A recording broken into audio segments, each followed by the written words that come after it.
Good evening. Thank you for joining us for another virtual town hall. Today is Wednesday, September 9th. We have a lot to cover, so I'm going to speed through some of the items. First, I want to start off that on Tuesday, September 1st, I reported that we had 4 employees in close contact with the Yellow Springs, with a Yellow Springs employee who tested positive for COVID-19.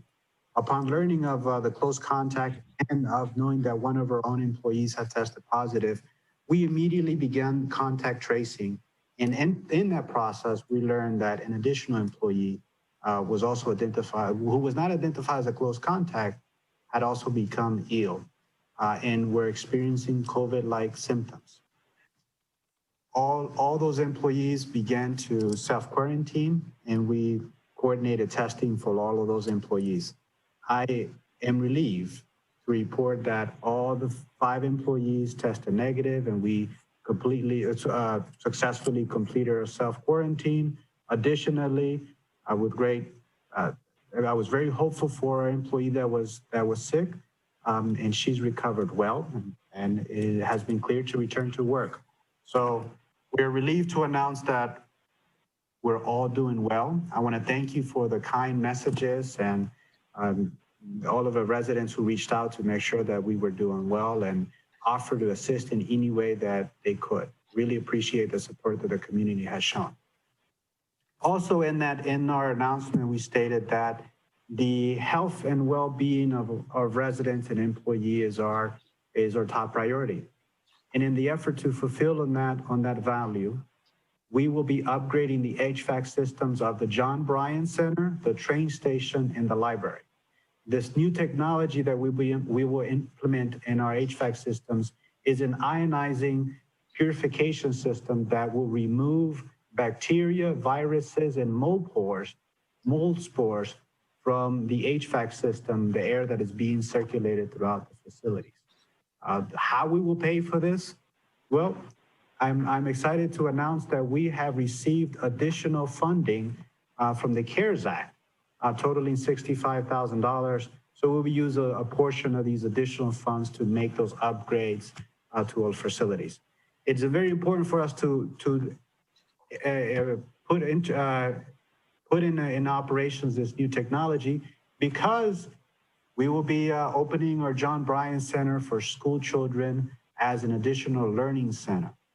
There'll be more information to announce on that, but you've heard from me and Florence that we have been working to make improvements to our community center, the John Bryan Youth Center, to make sure that we can provide a welcoming and safe environment for school children who don't have a well-suited learning space at home or other spaces in the community. So we will be an additional site where school children can come here and learn and engage in their online classrooms. Florence has joined us tonight, and she can add more details. Now, on to the cases. In the state of Ohio, we have 132,965 cases, of which 1,136 cases are here in Greene County. Now, as a tradition, we report on the number of cases here in the village, and we're happy to report that we are back to 1 active case in the village. So that's a relief, particularly in light of the scare that we recently had. Now, on to additional announcements, and Mayor Pam can expand on the following announcement. Glen Helen opened today. They have limited opening. So we're excited that we have another recreational space that will become available for our residents. What we're doing to support the opening is that we will relocate hand sanitizer station, the Glen Helen parking lot. And we hope that this would assist with the additional traffic and visitors that will participate and or take advantage of that. We have another recreational. Okay. All right. Joining us tonight is Fire Chief Colin Altman. Chief, where are you joining us from tonight? Well, I'm actually joining you from my office. Why? Because I was having technical problems and I didn't get everything set up. Sorry. So anyway, yeah, hey, how is everybody? I am here this evening with Richard Branson, who's a real pain, basically. I don't know if you guys knew that. He's been fighting with Elon Musk over in the corner all afternoon, and they're really not much good company. But luckily, Dino Pilata is here, and he is working to break up the fight as only he can. So thank you, Dino. We appreciate it. As Josue said, he was talking the cases, and we're looking good in Yellow Springs. The state is looking okay. Our numbers went up a little bit in the last 24 hours. But overall, we're pretty good. We were only, I think, at 946 new cases, and probably most of those are still from UD students. So just start behaving, and everything should be fine. Everything should be fine. As I talked about the last time we visited together, it's important to remember that flu season is upon us. So if you haven't yet gone to get your flu shot, stop delaying. Go get your flu shot. It's not just important for you. We like to say we're in this together. It's important that you don't get the flu and get really sick and have to go into the emergency room, because that's the last place they want to see you. Not that they don't love you. Kettering Health Network and Premier Health love you, and I'm sure Mercy Health does too. But they really want to keep it free so we don't get overwhelmed. That was the whole purpose. I remember at the beginning of the coronavirus thing. There's still an expectation that there's going to be the second wave of the COVID-19 infections as the cold weather starts. It gives a little bit more life to the virus. So we really want you to get that flu shot. So you can get them from your physician. You can get them free from other places. You can go to the pharmacy. Apparently a pharmacist can give you a flu shot. And public health may even be setting up some big clinics, mass clinics for immunization. So it's very important to go out and get your flu shot. If you choose not to because you think that it causes autism or whatever, then just stay home, please. It is very important to get your shot this year, your vaccination, to help others and to help yourself. So that's what this is all about. This is what the big push is. So please get it done, people. In other news, Friday is September 11th, also known as Patriots Day. It's the 19th anniversary of the attacks on September 11th, which killed close to 3,000 people from all nations, pretty much, but mainly Americans, and also resulted in the murder of a little over 400 first responders, firefighters, police officers, EMTs, paramedics. Typically here at the fire department, we have commemorated this with a fundraiser for the National Fallen Firefighters Foundation, which was at Antioch College for 6 years. This year was supposed to be our big world debut as the Gem City stair climb at the UD Arena.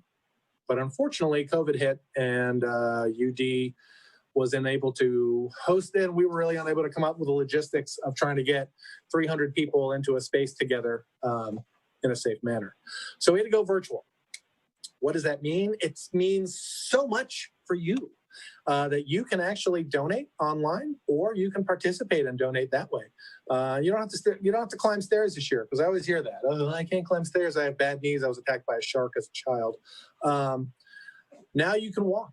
You can walk a 911K, which is about 5.6 miles. It's about 2 laps around the village. Mayor Pam, you can do it.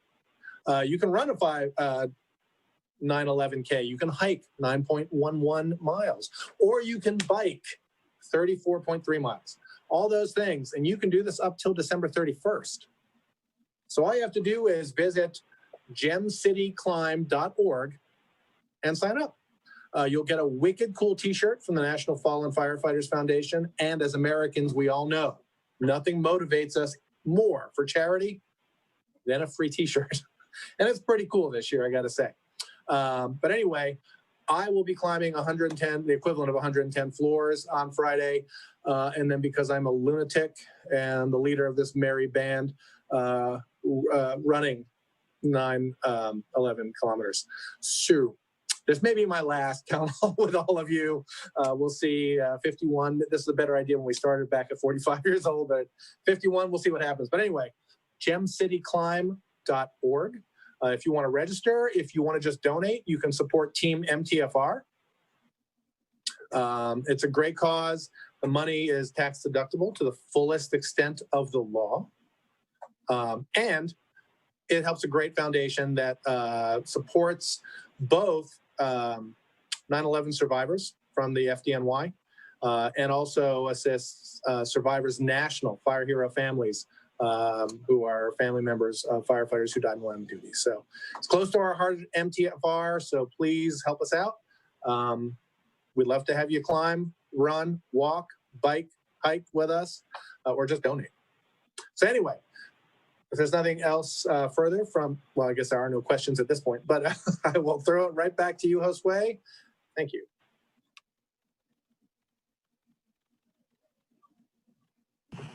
Chief Altman, I have no doubt that we will see you next Wednesday. Now, you may be sitting down as you are now, but I see you. I may be in bed. Now, I'm wondering if Chief Carlson and Johnny Burns is going to join you. Ah! Well, Boss has thrown down the gauntlet. well, also joining us tonight is Police Chief Carlson. Chief. Thank you, Josue. Thank you, Chief Altman. Just one announcement tonight. We're very excited. As many of you know, last night, Council voted to create our full-time community outreach specialist.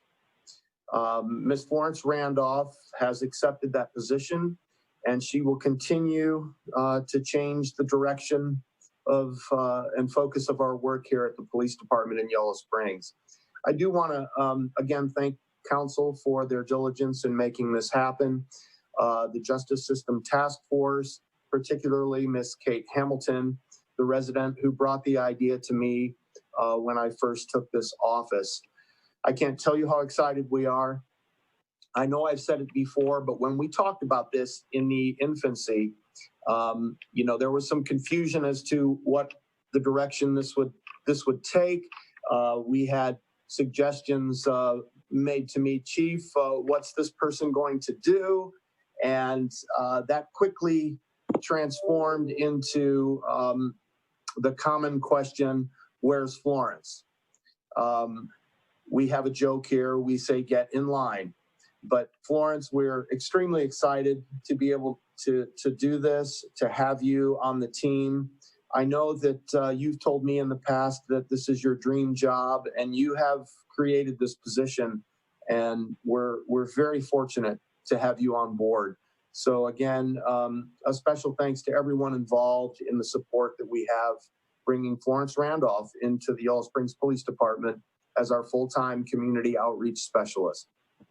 Josue, back to you. Thank you, Chief. And I just want to reiterate how excited we are to be able to get more of Florence Randolph. She's a great asset to our team. I don't think that we could do what we have been able to do, not just through this pandemic, but just overall public safety services. So Florence, thank you. All right, and now we will hear from Mayor Pam.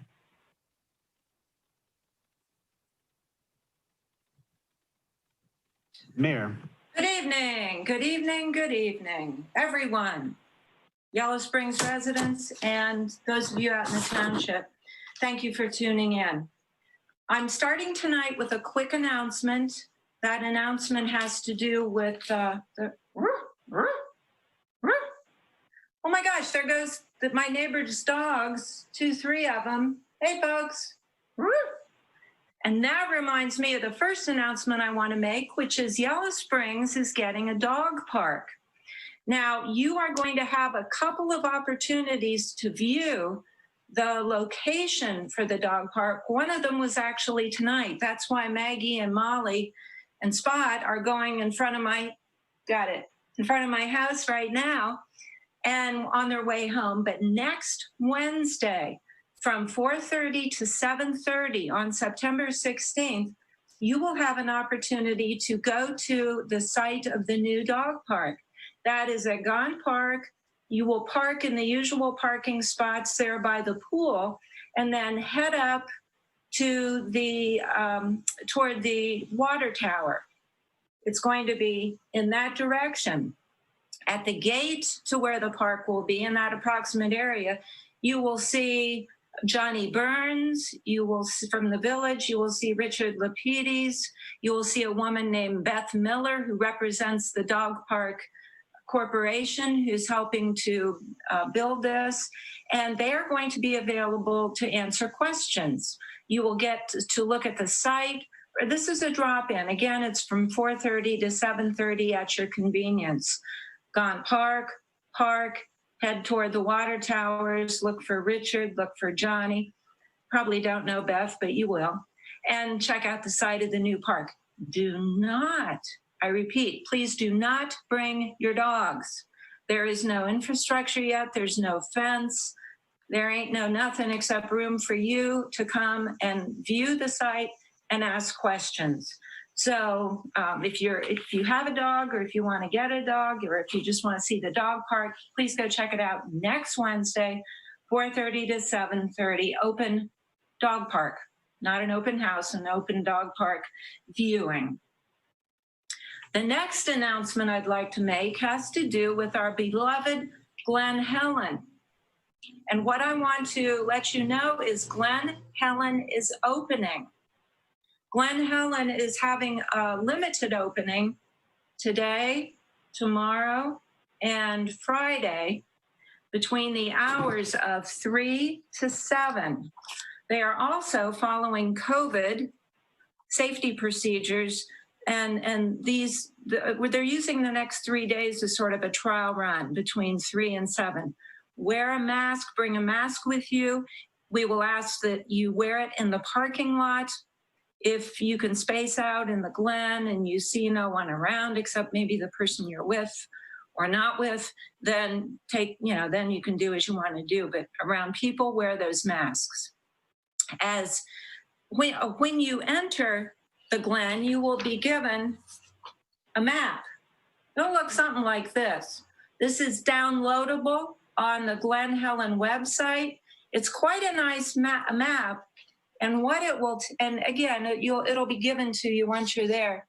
But if you look at that and you see these little red dashes and dots, what that is telling us is that the folks at the Glen have made the paths one way. So it's like one-way traffic, so that you're not going to be coming across and toward a large horde of people. So you will be given the map, you'll be asked to wear your mask, you will be told which way the arrows are going to go and so forth. Ranger Smith, Susan Smith, the Glen Helen Ranger, is very excited about the reopening. She says visitors are welcome here. They should expect to see these changes in the trail system for a while. This is part of our rules designed to keep villagers and visitors safe. Most of the trails in the North Glen are going to have this one-way pattern.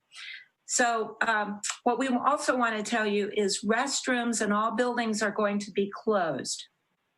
So please take care of nature's business before you get in the nature, okay?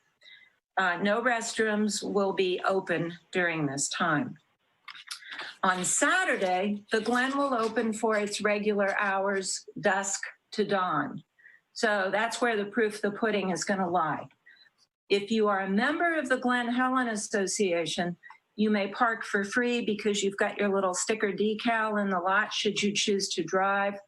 If you are from out of town, there is a $5 parking fee, but that's okay because it goes toward the maintenance of the Glen and the Glen Helen Association. Now, I want to put in a plug for the Glen Helen Association. As of last Friday, they are the proud owner, steward, and operator of the Glen. And the Glen is actually our region's largest and most visited private nature preserve.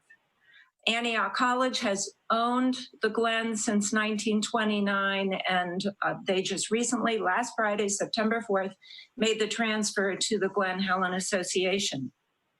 Trivia time.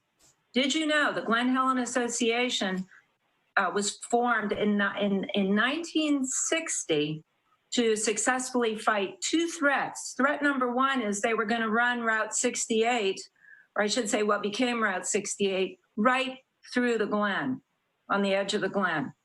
They were also going to run the Yellow Springs main sewer trunk line through Glen Helen. Neither of those things happened thanks to the Glen Helen Association.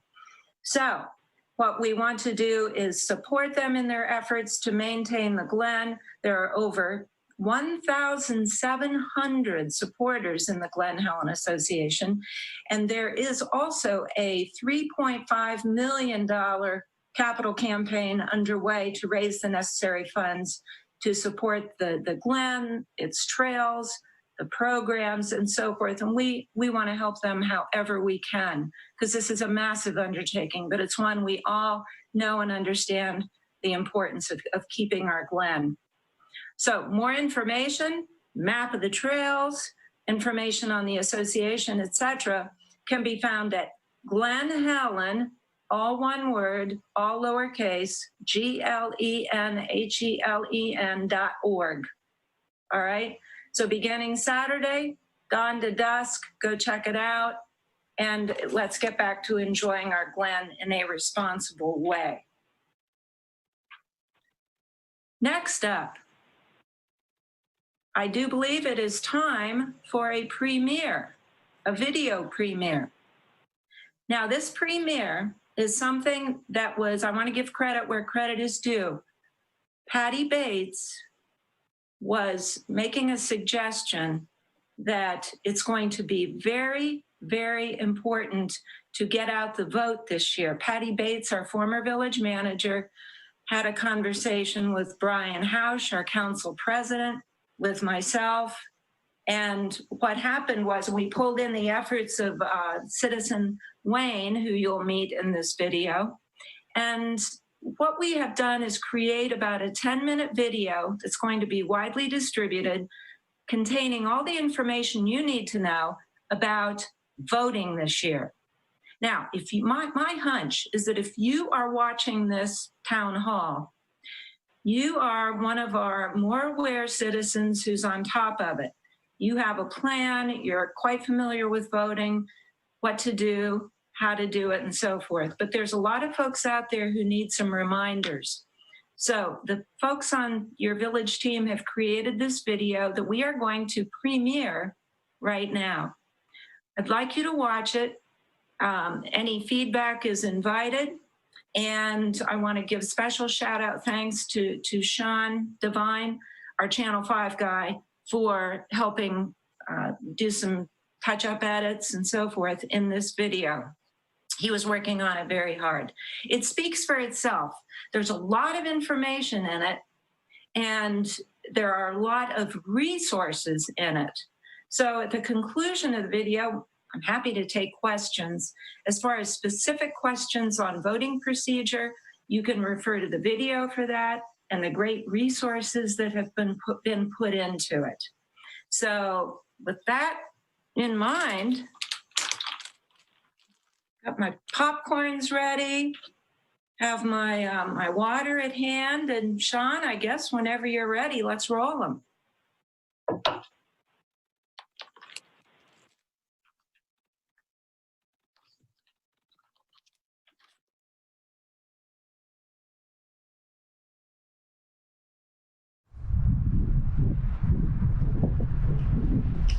Quick, what do you think of when I say November 3rd? If you say, why, Mayor Pam, that was the day in 1954 when the movie Godzilla was released, you'd be factually correct. But for today's purposes, we're talking about the general election coming up on November 3rd. Hi, everyone. My name is Pam Canine, and I am indeed the mayor of Yellow Springs, Ohio. I'm here in front of the Greene County Board of Elections on Ledbetter Road in Xenia, Ohio. For the next 2 months, this office is going to get busier and busier as that November 3rd election approaches. Ohio is expected to have a record voter turnout on November 3rd. Then this will be conducted, don't forget, during a global pandemic. This video is going to walk you through the different steps you have to be sure to take so that you're eligible to vote in that November 3rd election. We want your voice to be heard. We want your vote to be counted. So we've called together some Yellow Springs residents to give you some reminders and maybe some helpful tips about voting during this coming year's election. We're going to start with talking about making sure you're registered to vote. We'll talk about that next. Good afternoon. My name is Wayne Goulden. I'm merely a taxpayer in this town. All of us know that there's really two parts to voting. The first one is getting registered, and the second one is actually voting. If you don't get registered, you won't be able to vote, period. And so getting registered is awfully important. If you got one of those letters from La Rosa, the Secretary of State, about 2 weeks ago, and it had the correct address on it, you are good to go. You can ignore me for the rest of my little speech here. If you didn't get one of those, you may or may not be registered. The best way to check is to go to the Secretary of State's website and do an inquiry, and you'll get everything you need to know about your particular registration. The website, by the way, all the links here we're going to mention can be found at a website we've created. It's called gcvoter.info. That's GC as in Greene County, voter.info. So let's say you're not sure if you're registered and or you moved. You can do registration in one of two ways. You can do it online, which is certainly the easiest way to do it, or you can do it through the form that you mail in or take down to the Board of Election, rather. If there are three requirements really for registering in Ohio. First off, you have to be at least 18 years old by the 3rd of November. Second, you have to be a permanent Ohio resident. And third, you have to be a U.S. citizen. They'll need ID when you go to register. The IDs consist mostly of something that shows who you are and then where you live. An Ohio driver's license and your social security number are usually the things used, like 90% of the time. If you don't have those, there's a whole list of other things you can use to get registered. Really, the state of Ohio's made it pretty easy to get registered, so there really isn't much excuse. So take a look at gcvoter.info and go to those websites if you need to and get all the information right there. So please go out and please vote. Thank you. Hi everybody, my name's Patty Bates and I'm the former village manager for the Village of Yellow Springs, and I'm going to tell you about some important dates that you need to know. If you have not yet registered to vote, the last day to register to vote is October 5th. So if you haven't done that, that's the first thing on your agenda. If you want to request an absentee ballot, you have to do that by October 31st. Okay, you can do that at the Board of Elections, or you can print out a form and send it in through the mail. There are several places here in the village that you can get those forms. The John Bryan Community Center is one, the Greene County Library is one, and the Yellow Springs Hardware Store. So if you don't have that yet, make sure you pick that up.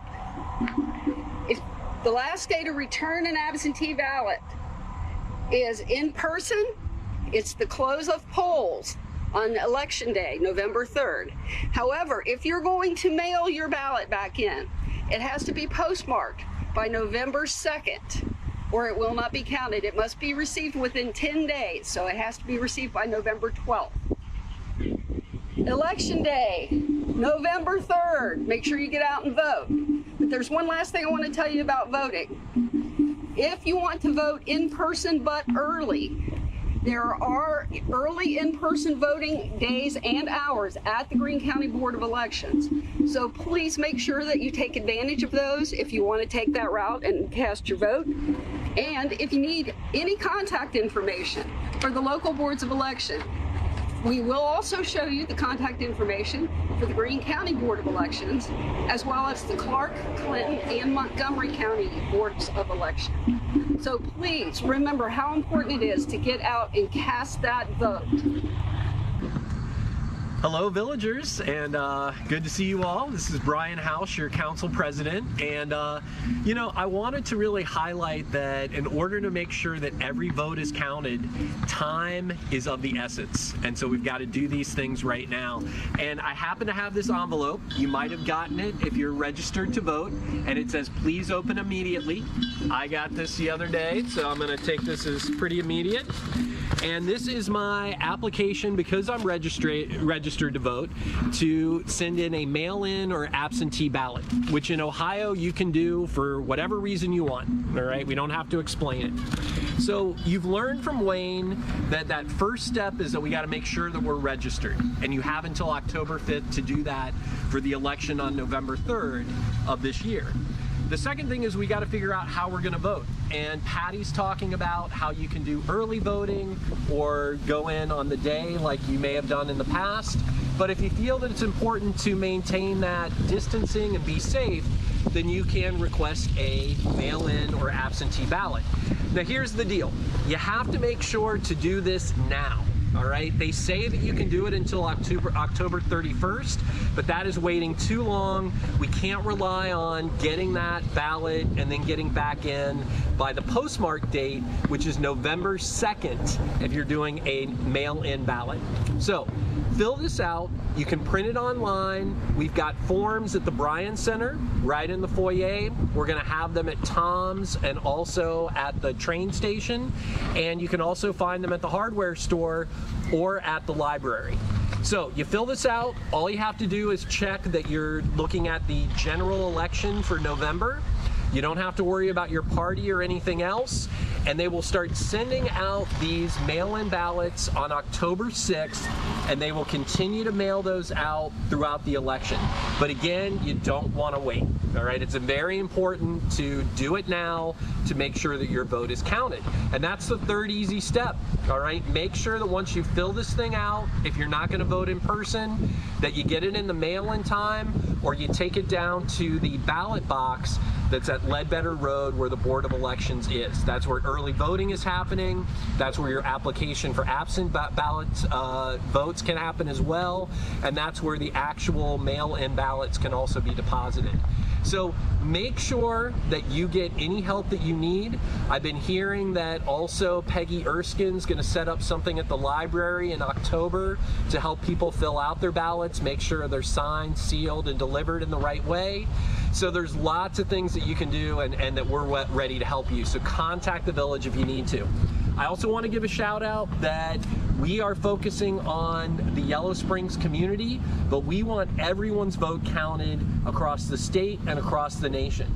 So this is a great thing for you to do in your community to make sure that you're getting the message out that every vote must be counted. So register, decide how you're going to vote, and then make sure that you get that vote in, and we're going to be all set. We're really excited about this election. Important decisions are being made, so take the time and make your voice heard. Thank you. This is a very important year to have a plan for voting. Make sure you think about it now and execute your plan right away. Be timely. Don't wait till the last minute. Remember, it's really important for you to get out and vote.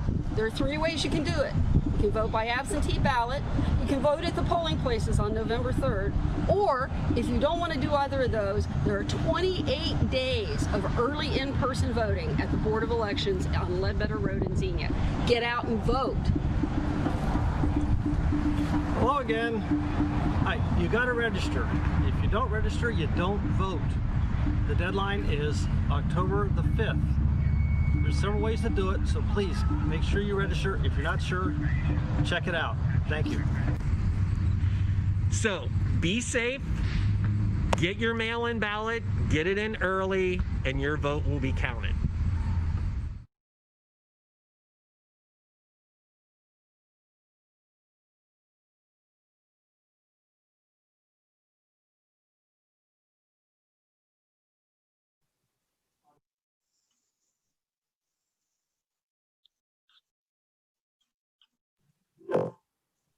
All right, welcome back. And now we will go back to Mayor Pam. Mayor Pam, that's a great video, very informative and much needed.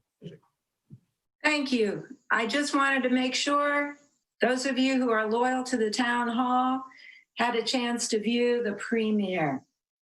So I don't know about you, I'm full of popcorn now, but I hope you enjoyed it. And if you have any questions, this will be posted on the village website. This will be on YouTube. And the link will be on the village website, I'm sure. And it will be interspersed on Channel 5 schedule. So I did find it to be a helpful, nonpartisan resource for people, just to urge them to have a plan early, get out there and get it done. You can't wait until November 2nd unless you plan on showing up at the poll the day of, which is fine if that's what you're prepared to do. So with that in mind, I will throw it back to you, Josue. Thank you so much, Mayor Pam. And well, that concludes the town hall. We're going to open up for a question and answer period. Philip, do we have any questions? Okay, we don't see any questions coming in. I believe I saw some questions unrelated to this from Eric Clark. Eric Clark is asking, is it possible to put back the heavy recycling trash can or to its original location? Eric, I'm going to look into this, and I'll follow up with you or residents on this platform. All right, follow-up question. If you have a Glen Helen license plate, is it still free to park? Yes, I believe so. Mayor Pam discussed the details that if you're a member of the association and you have your parking sticker, that you're still eligible to park for free at the Glen Helen. Mayor Pam, that's correct, right? Well, certainly if you have the little round parking sticker that goes in your windshield that indicates you're a member, and I would certainly guess that if you have a Glen Helen, you paid that extra, what is it, $10, $20 to get a special plate, that they would let you slide. Yes. All right, thank you. All right, we have another question from AJ Warren. Can we put signs in the bathrooms about not flushing prophylactics down the toilets? Yes, we can look into that. Now, we've been very clear, not just through this platform, but in council meetings, that nothing but toilet paper should go down the toilet. As you know, we have challenges with our age infrastructure. We have a lot of infiltration and inflow in our system, and we're trying to make repairs, and it doesn't help when we get clogs in the system and discover that they will GoPro cameras, jeans, and T-shirts that have been flushed down the system. I don't know what kind of toilets some of our residents have, but it's impressive that those toilets can flush a whole T-shirt. But we have found those items in our sewer system. All right, another question from Liz. As it is first-time voter in Yellow Springs, might it be helpful to give specifics on what day of in-person voting is happening around the village? Mayor Pam, I think this is for you. In the village, we vote out at Antioch Midwest. If you are registered, and you do that through the Board of Elections on Ledbetter Road, once you're registered on November 3rd, beginning, I believe it's 7 in the morning, you can vote in person at Antioch Midwest, not the college, but out there on the edge of town at the four-way stop at the corner of West Enon Road and Dayton Street. You can vote. That is where we vote in Yellow Springs. All right, thank you, Mayor Pam. Let's see, any more questions? I think that's it. That's all the questions that we have for tonight. I want to thank you again for joining us tonight. A very informative meeting. With that, I want to remind all of our viewers that should you need any assistance, whether that's utility, rental assistance, any other challenge you may have going on, there are resources in our community. You can connect with us through police dispatch. So please don't hesitate to contact us. And with that, I want to wish you a good night. Thank you.